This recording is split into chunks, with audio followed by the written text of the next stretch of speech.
Hi everyone, my name is Mitch from Switchboard. I am CTO Switchboard, and this is our presentation on our verifiable runtimes for our oracles and what makes Switchboard so secure and why people trust it.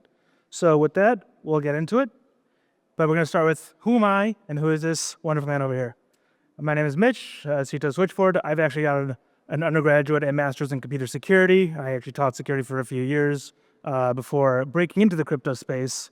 About 5 years ago, actually, at this point, a friend of mine wanted to break into the crypto space. He said, we should build an oracle for the Solana, this upcoming chain. And I said, well, might as well give it a try. So we built a prototype and we closed a seed round within 3 weeks. I decided to leave Google, where was where I was at the time. And we've spun it into this amazing product that's been around for almost the existence of Solana at this point. So we started actually in April 2021, and we support a heck of a lot of number of protocols on Solana and a lot of the Move ecosystems and expanding from there. Lele, you want to give yourself an intro real quick? Sure. Nice to meet you all. I am Lele. I am the head of infra for Switchboard. I've been with Switchboard since about a year ago. And previously, I worked for Kraken, the crypto exchange, and many other startups in US. But yeah, pretty new to the crypto space. It's been amazing. Love the vibe. Thank you. And we have plushies. So at the end, we're going to give the best questions with 3 of these plushies, and we have actually a fanny pack for the best winner of all for actually the most amazing question. So looking forward to it. I hope you pay attention. So what is Switchboard's mission? Well, when we started Switchboard, there was essentially only one real oracle in the space, which was Chainlink. And how did Chainlink really work? It is a number of decentralized nodes actually reporting a single price, let's say for Ethereum, for Bitcoin, for whatnot. But if we actually introspected into the code, you did not see how any of these sources really derived a price. And it was very much a black box. And we wanted to actually bring oracles back to the ethos of blockchain. Because if you think about any of the DeFi that exists today, think about perpetuals, you think about any lending, they all need oracles. And why would you trust this very, very centralized pricing source for almost all the value that this decentralized system is supposed to secure? So our goal is to bring secure and open oracles on Solana and many other chains where even the way that oracles pull prices is completely transparent. And you can bring any type of data you want, not just a first-party proprietary piece of data on chain. So it's really a global access point to anything you want on the web to bring it on chain. And our ultimate security solution, which is TEs, which is Trusted Execution Environments. And I'll go into a little more about that. But just quick raise of hands, who knows what a TEE is, just to start? We have 3 hands here, which is, it kind of expected. It's a very complex technology. But as we go into it, for what is worth the baseline knowledge is that it's a type of hardware that you can actually prove the output is from a certain binary on a certain chip. And with that provability of this hardware proof, you can actually perform very fast computations trustlessly and reliably on chain. So the history of Switchboard spans back almost 5 years now. We have a few versions. Our first V1 version was completely permissioned for us bringing these different price feeds on-chain for people, and it was a little more limited because of that. We were a push model. We were pushing hundreds of thousands of transactions on-chain a week. We actually, in our lifetime, have done over 2 billion transactions on-chain on Solana. But given the limitations, we wanted to expand this to another level where people could make their own data feeds. And that's when we made Switchboard V2. And it was this permissionless push model, but it still got a little expensive, even though Solana is so cheap, because you constantly had to stream the data and push it on-chain before it was readable. Which really brought us to this new on-demand model, which Switchboard's the only on-demand Oracle model that lets you bring data signed to any data you want. You can actually just request a new price to be signed from oracles, and then you push it on-chain when you're ready to use it. And in this way, we're the most capitally efficient with new prices pushed on-chain because we don't have to waste those extra transactions when nobody's actually going to use a price update. So yes, during the lifetime, we pushed a lot of data, but we want to make sure that we're very efficient for when people need the data. And honestly, a lot of the use cases that we see are around lending, where it's mostly around deposit or withdraw. So it's not needed constantly until those 2 events happen. Or if it's cross-collateral lending, you got to know when your when your collateral could be liquidated. So I was talking about our usages on we have a little bit of, I see, it's just a screen. We're talking about the expanse of switchboard uses on-chain so far, and we have a lot of very notable users. Jito uses this to actually route tips for their tip router. Fragmetric uses this for pricing collateral for the vault. Drift uses us for a few of their perpetuals markets. Camino, GMX, Solana, the MarginFi, Save, we have all these different types of usages for lending and derivatives that really enable a lot of usage today. And if you actually look at our stats, we have just over 1 million unique users that have been enabled for their trades via Switchboard in some way, shape, or form. So why is the on-demand model so different? Really, for any other Oracle, they all push their data constantly to some state layer. If you look at Pithnet, they actually have their own SVM L1 that they constantly stream their data to. If you want to support an infinite amount of data, we actually believe that you only need to push the data that you want to use. So you don't have to stream this data that nobody's going to touch. And in this model, even the long tail of data is very, very supportable. So when a user wants to use it, they can go request a change from the oracles or request a price signature from the oracles. And then if this is something they want to act on, then they bring that in their transaction on chain with any other actions they want to take, like submitting a trade or depositing collateral for borrow, things like that. So with this model, we don't have any intermediates for actually saving state to a data layer. So because of that, we are an extremely fast Oracle protocol with about 400 milliseconds median latency time. If you want to go look at our examples repo, we have a benchmark script so you can test this yourself. 100% efficiency gain. I don't actually know what that means, but efficiency gain, that sounds right. Okay. And we follow the 345 SLA uptime reliability scale that Google uses. So we hold ourselves to a 99.9% uptime reliability score. And because it's a decentralized system, you have to work some ways to actually make sure everyone can actually agree on what SLAs they're going to support. So really, we have this whole routing system on chain that can choose which, what we call is a gateway that you're going to be talking to route to oracles. And if oracles ever don't support this SLA that we're advertising for our protocol, we take them out of the routing situation until they can meet better metrics. Now, what's the big picture for Switchboard so far? I mentioned before, we've updated over 2 billion price points on chain just with our historical usages so far. Beyond Solana and with Solana, we have just around $5 billion secured by this Oracle protocol, which is really not something to nod off on. And we have just about 1 million unique users on chain. But I mentioned this just passed over 1 million before we finalized this talk. Yeah, and the data architecture I mentioned here is all about just requesting data on demand, making sure it's the optimal efficiency of data usage versus data pushes. And we have some just graphs here showing the difference between different Oracle protocols. Of course, we don't want to list anything by name, but with Switchboard being at 0.4 seconds, it's optimal for high-frequency trading, such as any types of perpetuals or Oracle-based AMMs, which are actually growing in popularity today, because a lot of people have seen better pricing via solver networks. So you see apps like SolFi or Lifinity really coming into the state of play right now. And if they continue to give better pricing, this might continue for an unbound amount of time. Now, where does Switch actually come into play? We wrote a white paper at the end of last year on what this token will actually do for users and how it supports the network. But when you think about Switchboard, it is almost a Web2 style service that you actually have to request from a network of oracles for this REST API to get these prices back and then produce this signature to get these results back on chain. And of course, these oracles, being a finite number, are a limited resource. So how do you prevent malicious DOSing? If people just want to keep requesting prices and make sure that they can try to bound out anybody else that's trying to request a price, you have to de-incentivize those users. So what users can do is if they actually stake Switch, they can get higher request throughput to say from 10 requests per minute to 10 requests per second per se, based on their stake, showing they are actually incentivized to support this network.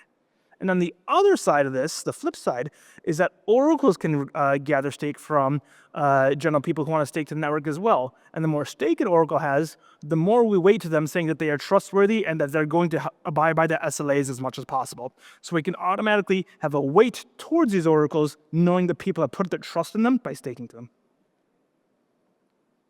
we actually have built on top of the Jito NCN layer, which makes it very easy to plug and play with different sources of liquidity.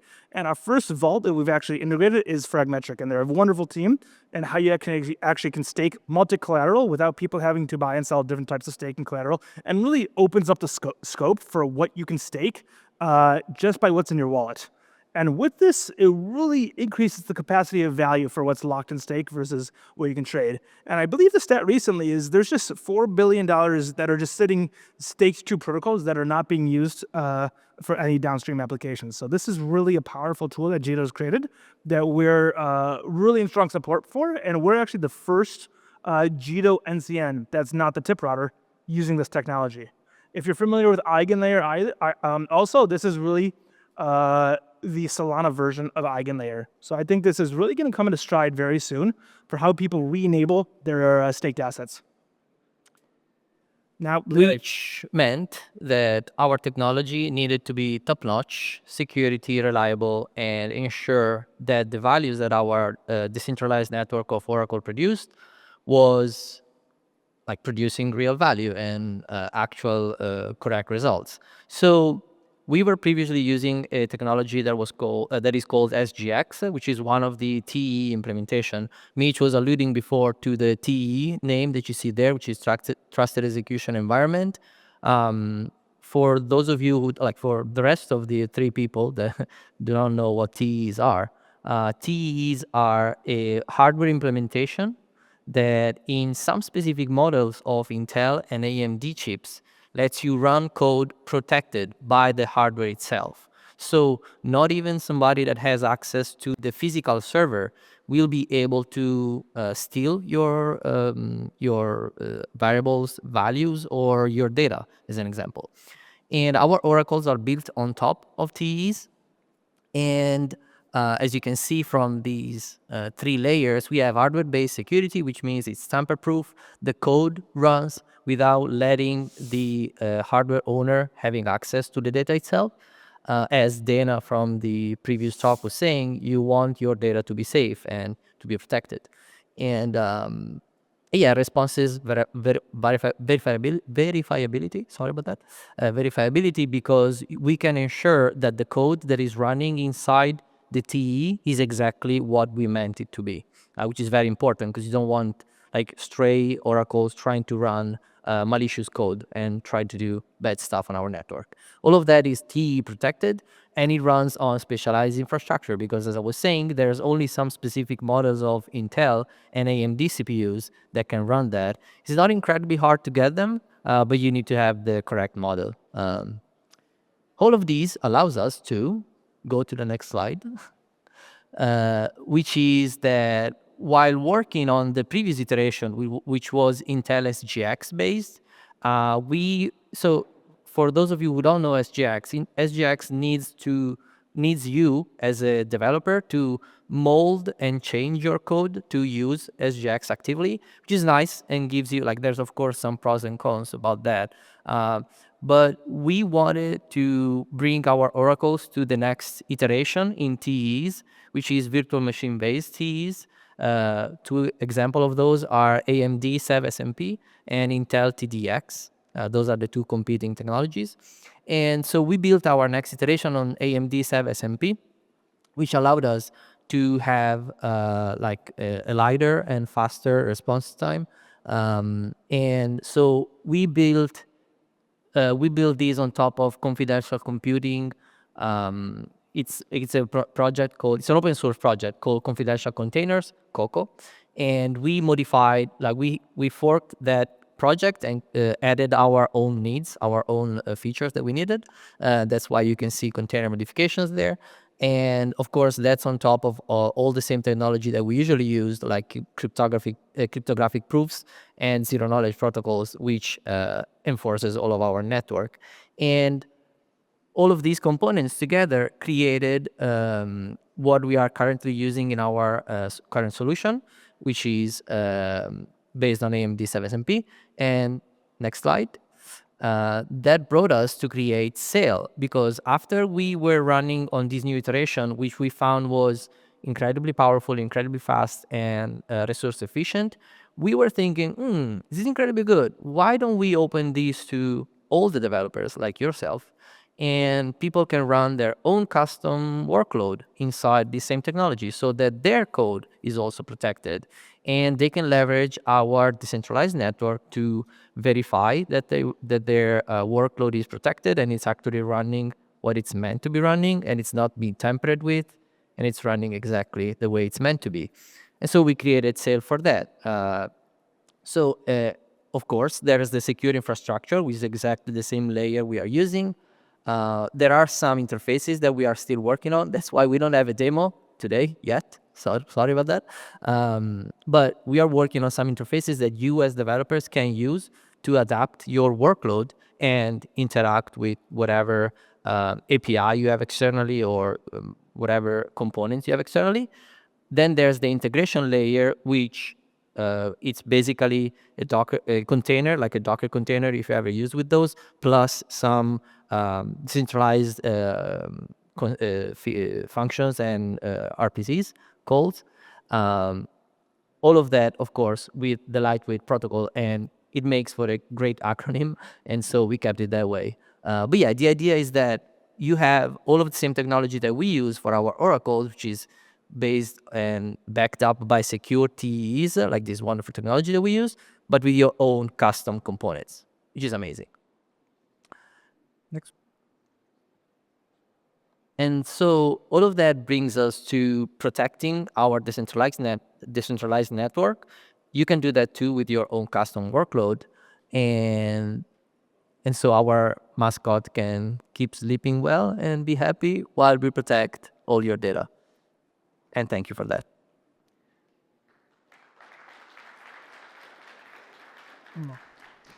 Question and answers is definitely. Yeah, I think we have 5 minutes for Q&A, and we have 3 of these to get out, or if you want the fanny pack. But I really like it myself, but if you really want it, maybe I'll give it away. Yep. Go for it. There's a question there.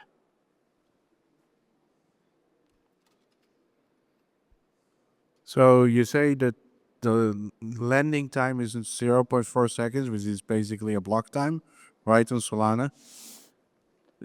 So there's a difference between the signing time latency versus the landing time. We can only control how slow it is between the signatures and our proof timestamp. So really what we do when we actually submit a transaction is that when the user wishes to submit or get a price update, they will send a recent slot. And the oracles will sign with that slot because they can prove that they could not have signed with something in the future. So a price is only timestamped at the slot it was signed with. And then when the transaction actually lands, it looks at that slot hash and says, what is the time difference between this slot hash versus the slot that exists now? And that's really the latency for landing, but that is fully controlled by the priority fees that a user submits. What we're talking about is latency for signing, which is really what oracles advertise.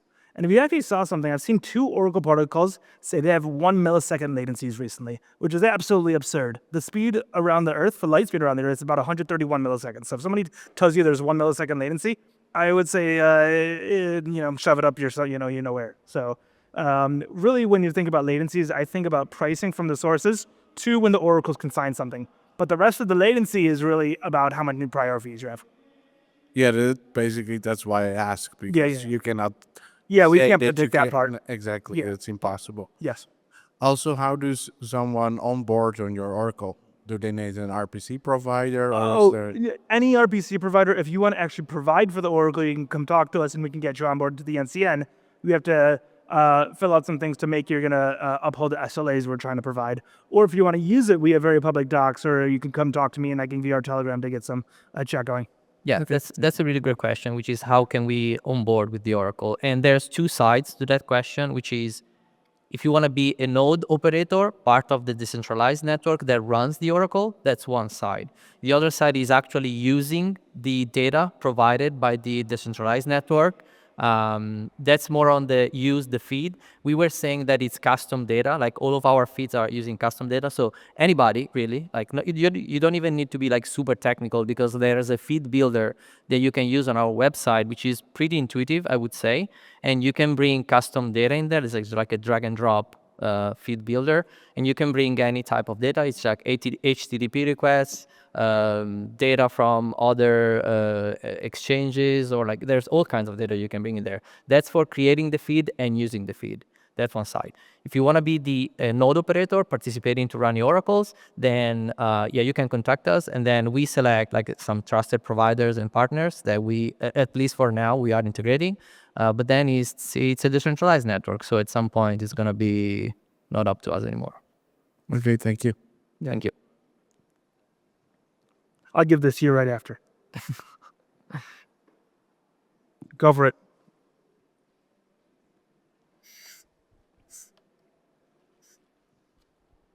I've been hearing about these AMMs that are using oracles as the central prices instead of the simple XYK curve. Yeah, so there's actually a few. If you look at Alphinity or Obrick or SoFi, they're actually almost just solvers. And they're connecting their prices to off-chain sources.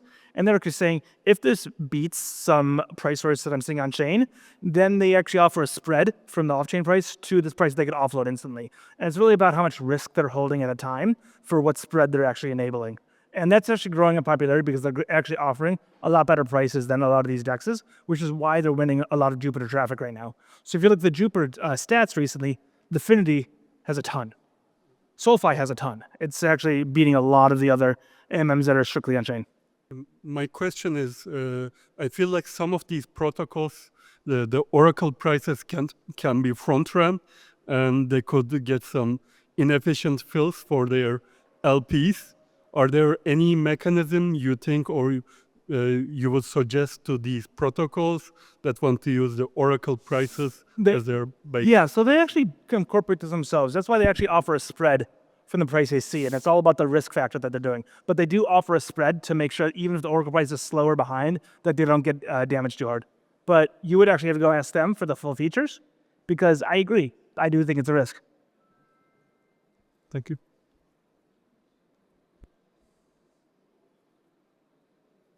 You'll get the second one. Yeah. I think no more questions. Last one. It's a free plushie. Nobody wants? We're You good? say hello. Free plushie. No way?